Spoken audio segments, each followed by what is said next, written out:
देशभक्ति पर किसी का स्टैंप नहीं होना चाहिए, देशभक्ति किसी की जागीर नहीं होनी चाहिए। लेकिन जब भी कोई देश निरंकुश सत्ता की ओर बढ़ता है, तब न्यायपालिका और प्रशासन पर दबाव आना स्वाभाविक है और ऐसे हालात में जिम्मेदारी बढ़ जाती है शासन और मीडिया पर। लेकिन आज देश में देखा जाए तो शासन दिन ब दिन प्रतीकवादी बनता जा रहा है और मीडिया प्रतिक्रियावादी। फिर आप पूछेंगे ऐसे हालात में आवाज क्यों नहीं उठाई जाती इसके खिलाफ? मेरे ख्याल से फिल्म शोले का डायलॉग सभी को याद होगा। दूर किसी गांव में अगर बच्चा रोता है तो मां उसे कहती है, बेटा सो जा वरना गब्बर आ जाएगा। आज देश में कोई भी विपक्ष का नेता या कोई भी मीडिया किसी भी मुद्दे पर अगर आवाज उठानी चाहती है तो मां नहीं कहती, अपने आप आवाज कान में गूंजने लगती है, भाई चुप हो जा वरना ईडी या सीबीआई का रेड आ जाएगा। भाइयों, मजाक की बात छोड़िए, लेकिन वास्तविकता, आज देश की वास्तविकता यह है कि देश की बुनियादी समस्याओं से ध्यान हटाकर देश की जनता का ध्यान कुछ चंद प्रतीकों पर केंद्रित करने की लगातार कोशिश की जा रही है।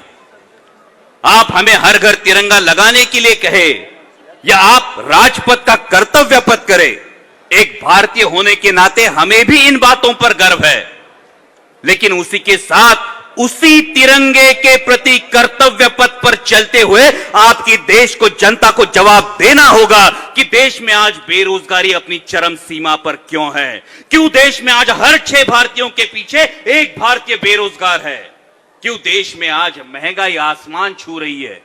2014 में इस सरकार को बस हुई महंगाई की मार, अब की बार मोदी सरकार कह के चुन के दिया था, लेकिन 14 से 22 तक पेट्रोल के दाम 100 के पार होने लगे हैं। गैस सिलेंडर 410 से 1000 रुपए पार कर चुका है। कुकिंग ऑयल 80 रुपए से 180 रुपए हो गया है। तो सरकार को यह जवाब देना होगा कि देशवासियों की कमर तोड़ने वाली इस महंगाई के लिए आप क्या कर रहे हैं। आपने युवाओं से वादा किया था सालाना 2 करोड़ रोजगार आएंगे, किसानों से वादा किया था किसानों की आय दुगनी होगी। क्या हुआ इन वादों का?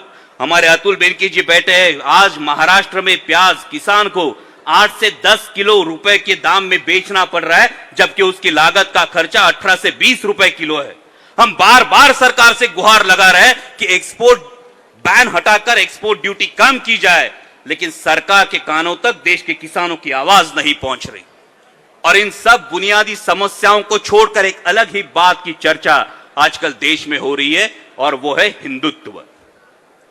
हर किसी को अपने धर्म पर अभिमान होना, गर्व होना लाजमी है, और क्यों न हो। हां, मैं हिंदू हूं और मैं हिंदुत्व से परहेज क्यों करूं, लेकिन उसी के साथ हिंदुत्व क्या है, हिंदुत्व की परिभाषा क्या है, हिंदुत्व का मतलब क्या है, यह भी देशवासियों को बताना जरूरी है। क्योंकि सर्वधर्म सहिष्णुता की जीवन शैली हिंदुत्व है। संत ज्ञानेश्वर माउली का जोजे वांछील तोते लाहो, यह तत्वज्ञान हिंदुत्व है। जगत गुरु तुकाराम महाराज का भले तरी देव कासेची लंगोटी, नाठाळाच्या माथी हाणू काठी, यह सीख हिंदुत्व है। स्वामी विवेकानंद की शिकागो की सर्वधर्म परिषद में किया गया भाषण यह हिंदुत्व की परिभाषा बताता है, और छत्रपति शिवाजी महाराज का हिंदुत्व माता और मातृभूमि के लिए सर्वोच्च त्याग के लिए हमें प्रेरित करता है। लेकिन अगर धर्म के नाम पर असामाजिक तत्वों को बढ़ावा दिया जाता हो, फिर वो कोई भी धर्म हो, वो हिंदू हो, इस्लाम हो, सिख हो या ईसाई हो, हमें इसका पुरजोर विरोध करना होगा। हमें आगे होकर देखना होगा कि धर्म से पहले राष्ट्र को प्राथमिकता दी जाए। धर्म के नाम पर नफरत की राजनीति करने वाले हर एक व्यक्ति से हमें पूछना होगा कि देश के युवाओं के हाथ में वो पत्थर और तलवार देना चाहते हैं या फिर रोटी और रोजगार। और इस बात को गंभीरतापूर्वक लेना होगा, क्योंकि अगर हमें हमारे देश को विश्व की महासत्ता बनाना है तो इकोनॉमिक डेवलपमेंट ये एकमात्र विकल्प है। आज के ग्लोबलाइजेशन के जमाने में युवा खास करके ये बात अपने जहन में डाल ले कि आज के ग्लोबलाइजेशन के जमाने में तलवारों और बंदूकों के दम पर नहीं, बल्कि एग्रीकल्चरल इंफ्रास्ट्रक्चर और इंडस्ट्रियल डेवलपमेंट और हर तबके के आर्थिक विकास से ही देश विश्व की महासत्ता बन सकता है। अभी इकोनॉमी 5th पोजीशन पे जाने की बात की, लेकिन हमारी इकोनॉमी अभी जाके 1 ट्रिलियन के आसपास पहुंची है। और जो देश अरुणाचल प्रदेश से लेके नीचे श्रीलंका के हम्बोटाटा बंदरगाह तक तीनों तरफ से अपने देश को घेर के हमें लाल आंखें दिखा रहा है, उस चीन की इकोनॉमी $12 ट्रिलियन है। लेकिन जब भी देशभक्ति की बात आती है तो सिर्फ पाकिस्तान की बात की जाती है।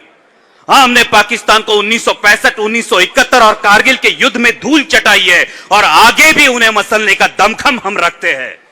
लेकिन भविष्य का असली खतरा चीन से है और इसलिए हमें नफरत की राह छोड़कर निरंतर विकास की राह पर चलना होगा, क्योंकि कोई भी अशांत या युद्धमान देश निरंतर विकास की प्रक्रिया नहीं चला सकता।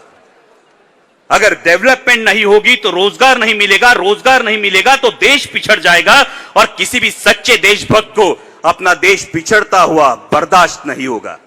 इसलिए सोचना होगा, युवा के हाथ में धर्म के नाम पर तलवार देनी है या उसी युवा के हाथ में देश हित के नाम पर रोजगार देना है। और ऐसी परिस्थितियों में देश के लिए मार्गदर्शक है छत्रपति शिवाजी महाराज का तत्व। वो छत्रपति शिवाजी महाराज जिन्होंने इस भारतवर्ष में एक उदाहरण प्रस्तापित किया था कि राज सत्ता कभी भी धर्म सत्ता के अधीन नहीं होनी चाहिए। राजसत्ता कभी भी धर्म सत्ता के अधीन नहीं होनी चाहिए, बल्कि राजसत्ता और धर्म सत्ता दोनों ने कंधे से कंधा मिलाकर लोगों के कल्याण के लिए काम करना चाहिए। ऐसी परिस्थितियों में हमें मार्गदर्शक है महात्मा ज्योतिराव फुले, डॉक्टर बाबा साहब आंबेडकर और राजर्षि शाहू महाराज के विचार। महात्मा फुले जी ने सत्यशोधक समाज की स्थापना की, जाति व्यवस्था नष्ट करने का प्रयास किया। उन्होंने मां बहनों के लिए शिक्षा के द्वार खोले। राजर्षि शाहू महाराज ने समताधिष्ठित मूल्य इस देश को दिया और डॉक्टर बाबा साहब आंबेडकर ने आखिरी पंक्ति में खड़े आखिरी व्यक्ति को अपने अधिकारों के लिए जागरूक किया, देश को संविधान दिया। हमारी जनरेशन ने ना डॉक्टर बाबा साहब आंबेडकर को देखा है, हमारी जनरेशन ने महात्मा फुले को देखा है और ना ही राजर्षि शाहू महाराज को देखा है।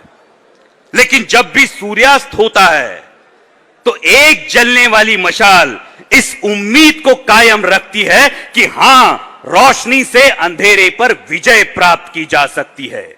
हमने इन महापुरुषों को नहीं देखा, लेकिन इनके विचारों पर चलने वाली, इनके आदर्शों पर चलने वाली एक मशाल को हिंदुस्तान की राजनीति ने 55 सालों से देखा है और वो मशाल है आदरणीय शरद चंद्र जी पवार साहब।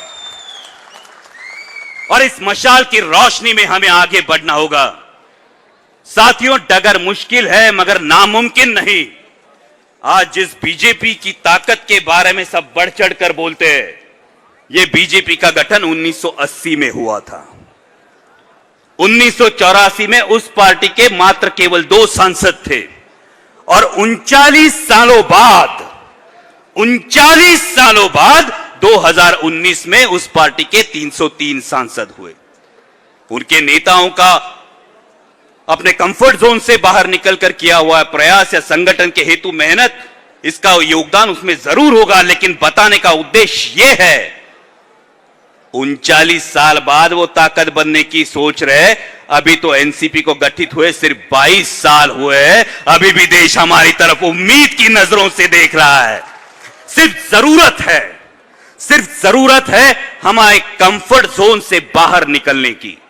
जरूरत है फुले शाहू अंबेडकर की विचारधारा को देश के कोने कोने तक पहुंचाने की, क्योंकि हमारी मुट्ठी में अनुभव का आसमान है, हमारे पंखों में जान है, बस उड़ान भरने की देर है। इसलिए देश के युवाओं से और राष्ट्रवादी कांग्रेस पार्टी के सभी कार्यकर्ताओं से इतना ही कहूंगा, उड़ान भरो तो ऐसी भरो कि आसमान भी देखता रहे। उड़ान भरो तो ऐसी भरो कि आसमान भी देखता रहे। गिरना भी है तो ऐसे गिरो कि कोशिश भी प्रशंसा करे। लड़ना है तो ऐसे लड़ो, लड़ना है तो ऐसे लड़ो कि जीत भी अभिवादन करे, और जीना है तो ऐसे जियो कि राष्ट्र आप पर गौरव करे, राष्ट्र आप पर गौरव करे। और अंत में इतना ही कहूंगा, देशभक्ति पर किसी का स्टैंप नहीं होना चाहिए, देशभक्ति किसी की जागीर नहीं होनी चाहिए। हर वो शख्स जो इस मिट्टी को अपनी माता मानता है, जो दिलो जान से अपने देश पर प्यार करता है, जो अपनी आंखों में देश को बलशाली बनाने का सपना रखता है, वो हर शख्स देशभक्त है।